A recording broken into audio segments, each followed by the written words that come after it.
The Vision Pro mixed reality glasses did not please the market. Consumers were surprised by the high price, and investors discounted companies' shares.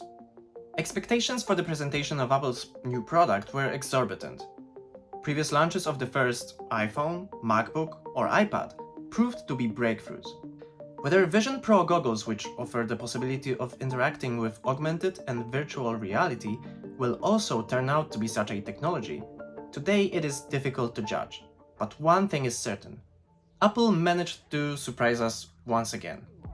At a time when all companies are trying to respond to the challenge posed by OpenAI and create their own advanced artificial intelligence, or implement ChatGPT in creative ways in their own products and services, Apple is going against all of them. On top of that, offering a solution that has been on the market for years and so far has not broken through from its niche. The AR and VR market is certainly promising. It has grown threefold since 2017. It was worth $8.4 billion and reached over $25 billion last year, according to Statista. The technology has been more strongly embraced by businesses than by consumers, although in the gaming industry, the value of the VR sector is really growing. However, it is difficult to predict spectacular success for Vision Pro for a few reasons. Apple's goggles, which offer so-called mixed reality, drew applause at the launch. But the audience's reaction when the price of this innovative product was presented is telling. Noises of surprise and amazement rang out, as the set has to be paid for, after all, $3,500. And this is not the only drawback of the Apple's product. Tim Cook's vision makes sense. Combining virtual reality with the real world is the future. So far, however, Sony's or Facebook's attempts with goggles have failed to produce a breakthrough even of the kind we've seen recently with ChatGPT. The PlayStation VR, for example, sold nearly 600,000 copies in the first 6 weeks after its release.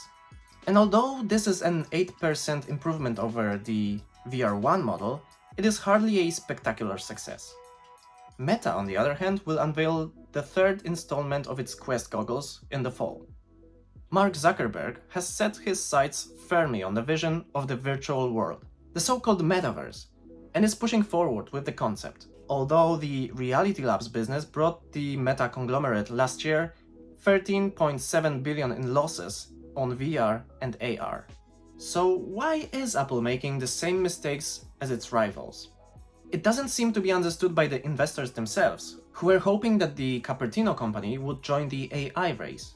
The conglomerate's shares on the New York Stock Exchange fell nearly 4% overnight relative to the inflated stock price just before the launch of the Apple Vision Pro. It is clear that despite Apple's efforts, the limitation for this technology is still hardware.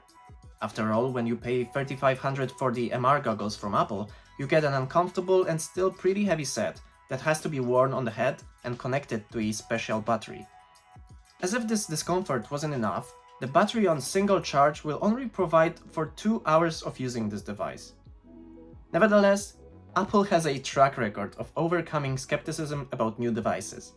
And historically looking back, it has successfully encouraged people to buy its new gadgets many times. But for the VR revolution, we will have to wait. According to IDC, global sales of goggles fell nearly 54% last year. There was previously a bubble in AR and VR. However, there will be time for a boom in this technology. If I had said 15 years ago that people would be willing to pay $2,000 for a cell phone, I don't think many people would have believed. On the plus side for Vision Pro is the fact that there will be a lot of new content for these goggles, like new movies and video games. Andrew Horowitz of Connected Realities, which deals with implementing innovations in large companies, admits that the immersive industry still lacks enough new content, both apps and 3D videos. Apple's entry into the market has also pleased competitors. They really hope to rock it together. As Sher Wang, co-founder of HTC Vive, points out, together we have an opportunity to collaborate, inspire each other, and shape the future of the VR experience. And what do you think about this product? Would you buy it if you had enough money? Let me know in the comments below, and I will see you next time.